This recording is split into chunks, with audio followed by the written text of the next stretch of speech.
Здесь описан каждый этап жизни ингушского писателя и представлен в отдельных разделах. Фотодокументальная выставка открылась в мемориальном комплексе жертвам репрессий к 85-летию со дня рождения Саида Чехкиева. Интеллигенция, семья, награды его, периодическая печать.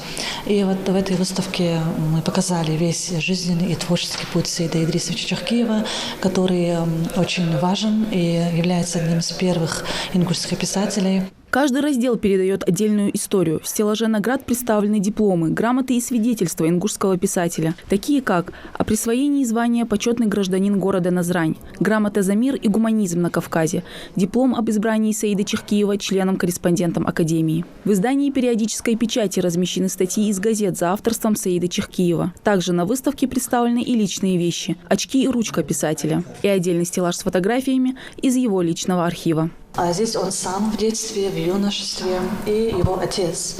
Он был женат, у него было 2 сыновей, здесь они у нас тоже представлены, вот сын Артур и Рамис.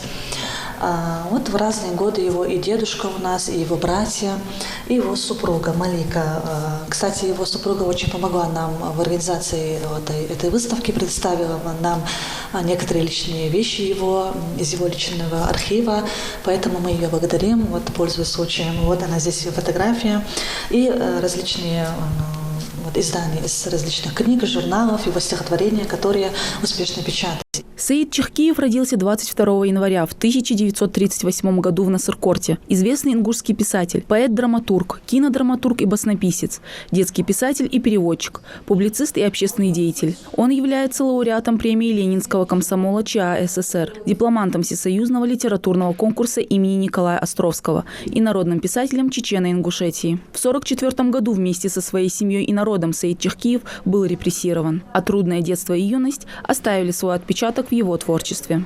Его клеймо спецпереселенца, его не брали в вузы, СУЗы, но все равно ему удалось поступить. Это была его великая радость в жизни. Его приняли в Литинститут имени Горького.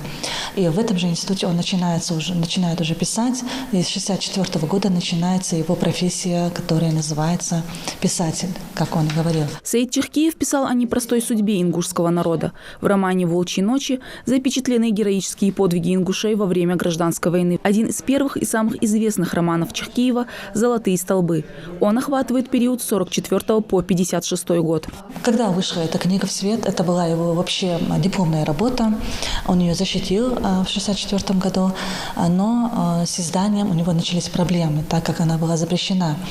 В первых журналах, которые называются «Ламан Уири», были напечатаны несколько изданий этого романа, но потом опять же начинаются запреты, и долгое время он с этим боролся. Многие известные писатели, не только наши ингушские, советские писатели поддерживали его, чтобы разрешили его издание, но все равно только лишь в 1990 году его официально разрешили издать, после того, как уже все стало известно и о депортации, и уже когда начали свободно писать об этом. Фотодокументальная выставка будет проходить до конца января. Ее можно посетить по Пушкинской карте. Впрочем, окунуться в историю через творчество писателя, прочувствовать жизненные трудности, с которым сталкивался наш народ, может каждый желающий. Мадина Цора, Магомед Даскиев, Новости 24.